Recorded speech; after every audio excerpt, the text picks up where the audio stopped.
beaucoup, Andy, pour la pédagogie dont tu fais preuve pour, voilà, vous comprenez, un sujet qui peut paraître technique, mais où il y a quand même beaucoup de questions de bon sens hein, qui prévalent dans la façon dont la campagne Secret Toxique aborde ces questions. Je vais maintenant passer la parole à Guillaume Tumrel, qui est avocat, qui est en visio avec nous, pour qu'il nous parle de l'action juridique qui est mise en œuvre justement pour faire appliquer ces règlements dont Andy nous a parlé, et notamment la question de la transposition correcte du droit européen en matière d'évaluation des pesticides dans notre droit aussi national. Donc voilà, je passe la parole à Guillaume qui Oui, peut nous entendre. merci beaucoup. Bonjour à tous. Donc Guillaume Tumrel, avocat spécialiste dans les questions agricoles. Donc j'interviens effectivement comme avocat de la campagne Secret Toxique, mais aussi des faucheurs volontaires et de campagne glyphosate. Sur cette question qui est très sensible, effectivement, on s'est rendu compte d'un constat tout à fait édifiant, qui est que sur les produits phytosanitaires, pesticides qui sont commercialisés, en fait, on évalue qu'une toute petite partie de la composition de ces produits, qui est la substance déclarée active par l'industriel. Alors, il faut savoir qu'au niveau du droit européen, ces pesticides sont évalués en deux temps. Au niveau européen, l'EFSA évalue la toxicité de la substance déclarée active sur le produit. Donc, la substance déclarée active, c'est qu'un composant d'un produit pesticide qui est un véritable cocktail de produits. Pour vous donner un exemple, sur des produits très connus comme le Roundup, la substance déclarée active, c'est le glyphosate, mais le glyphosate, c'est à peu près 30% de la composition totale du produit. Donc, sur un produit complet, on analyse 30% de ce produit et on n'analyse pas l'effet qu'ont les différents composés les uns avec les autres. Donc, l'industriel déclare une substance active dans son produit, il ne déclare pas les autres substances qui sont considérées comme inertes et l'effet cumulé, ce que nous on appelle l'effet cumul entre ces différents produits, n'est pas analysé, la toxicité de cet effet cumul n'est pas analysée sur le long terme. Donc ni la toxicologie, ni le caractère cancérigène de ces composés complets. Donc on s'appuie sur des études scientifiques, alors qui sont de plus en plus nombreuses, qui montrent que le produit fini complet auquel les citoyens sont exposés à des effets toxiques démultipliés jusqu'à 10 000 fois plus toxiques que la substance active qui est la seule analysée au niveau européen. Donc l'analyse, comme je vous l'ai dit, se fait en deux temps. La substance active au niveau européen, on vérifie la toxicité à long terme de cette substance active, mais lorsqu'on prend une autorisation de mise sur le marché au niveau national, l'analyse porte sur le produit complet, mais elle n'est pas faite sur le long terme. On regarde uniquement le fait de l'irritation sur les muqueuses, ce genre de choses, mais il n'y a plus d'analyse de toxicité à long terme. Et là, effectivement, ça pose un problème juridique majeur qui est le fait que le règlement européen donc du 21 octobre 2009 prévoit que les produits complets doivent être analysés dans leur composition complète, tant au niveau français qu'au niveau européen, et avant la délivrance d'une autorisation de mise sur le marché. Donc cet arrêt, ce règlement européen du 21 octobre 2009, il a été interprété par la Cour de justice européenne, qui est venue confirmer la nécessité d'une analyse de toxicité sur les produits complets dans leur formulation complète, auxquelles les citoyens sont exposés. Donc cette exigence de la Cour européenne et ce droit européen, il est aujourd'hui pas correctement appliqué en droit français. Nous avons aujourd'hui, lors des demandes d'autorisation de mise sur le marché, les dossiers ne contiennent aucune analyse de toxicité à long terme. Donc ces dossiers sont incomplets. Donc l'association Secret Toxique a déposé donc une demande préalable au ministère de l'Agriculture le 12 octobre 2022, donc pour demander à ce que le décret d'application soit complété, notamment que l'État français exige la production dans les dossiers de demande d'autorisation de mise sur le marché, qu'elle exige la production d'analyses de toxicité complète des produits finis. Cette demande a été déposée donc le 12 octobre 2022 et l'État n'a toujours pas répondu à cette demande de complément des textes, cette demande de transposition du droit européen. Ils ont jusqu'au 12 décembre pour répondre. À défaut de réponse le 12 décembre, ça sera une décision de refus, c'est-à-dire que le ministère de l'Agriculture refusera d'appliquer le droit européen.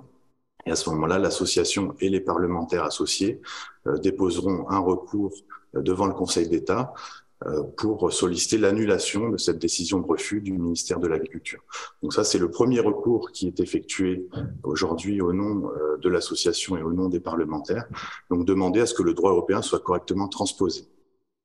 Les autres actions judiciaires engagées, c'est une plainte pénale qui a été déposée déjà il y a 2 ans par les associations pour demander en fait la transparence dans la composition des produits, puisqu'on s'aperçoit dans des publications scientifiques, notamment du professeur Seralini, que les produits, les compositions complètes des produits ne sont pas déclarées. Andy l'a signalé, on constate la présence d'arsenic, de métaux lourds, toute une série de produits interdits qui figurent dans les produits pesticides et qui ne sont pas déclarés, qui ne figurent pas sur les étiquettes en totale illégalité.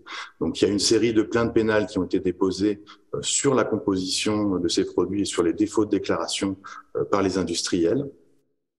Ensuite, nous avons déposé, nous sommes en train de travailler au niveau européen sur un recours du Parlement européen à l'encontre de l'EFSA et de la Commission européenne afin de demander la prise en compte dans le cadre de l'évaluation de la substance active des articles complets, des publications scientifiques complètes concernant les produits complets. C'est important aussi de le signaler lorsque au niveau européen on valide une substance active, l'EFSA écarte tous les textes qui concernent les formulations complètes. Pour reprendre l'exemple du glyphosate, lorsque l'EFSA analyse la toxicité de la substance active glyphosate, elle va écarter toutes les publications qui portent sur des produits complets comme le Roundup par exemple. Donc lorsqu'on analyse la substance glyphosate, on écarte les publications scientifiques qui concernent le Roundup, on regarde que les publications qui concernent la substance glyphosate seule. Donc ça c'est un problème très important qui a été relevé par la Cour et qui a été sanctionné par la Cour européenne. Donc cette action au niveau du Parlement européen est en cours. Il y a des consultations, il y a une information très régulière qui est faite par Secret Toxique aux parlementaires. Au niveau national, on envisage également des demandes d'annulation d'autorisation de mise sur le marché, puisque, comme vous l'avez compris, il n'y a pas d'analyse suffisante lors des demandes d'autorisation de mise sur le marché, ce qui fait que la quasi-intégralité des pesticides aujourd'hui commercialisés le sont sans qu'il n'y ait eu d'analyse d'effets cocktail et d'effets cumul au sein de ces produits. Il y a déjà des annulations qui ont été faites, notamment, je pense à un recours qui a été fait par le CRIGEN sur le Roundup 360, où le tribunal administratif de Lyon a annulé l'autorisation de mise sur le marché en raison de ces défauts d'évaluation complet du produit. Donc il y a une série d'actions judiciaires qui sont menées sur l'annulation d'autorisation de mise sur le marché. L'association Secret Toxique envisage de lancer des demandes d'annulation de ces autorisations de mise sur le marché. Et surtout, au niveau parlementaire, c'est là aussi une action importante de Secret Toxique. Il est important que tout le monde soit informé de ces défauts d'évaluation et que les parlementaires puissent réagir en demandant une transposition correcte du droit européen. Ce que nous demandons, c'est que les textes puissent prévoir cette évaluation complète, dans l'évaluation de toxicité complète de ces produits sanitaires, ces produits phytosanitaires.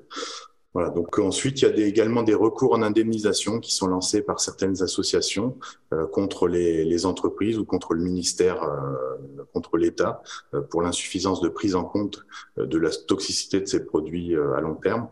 Donc des recours en indemnisation qui sont envisagés par plusieurs associations. Voilà. Et comme l'a évoqué aussi Dominique Masset, on a déposé 5400 plaintes pénales en raison de la présence de pesticides dans les urines des citoyens. Il y a une vaste campagne qui a été faite de détection de pesticides dans les urines sous contrôle d'huissier. Et là, il y a une plainte pénale qui est en cours d'instruction au parquet de Paris, au pôle spécifique du parquet de Paris, au pôle santé.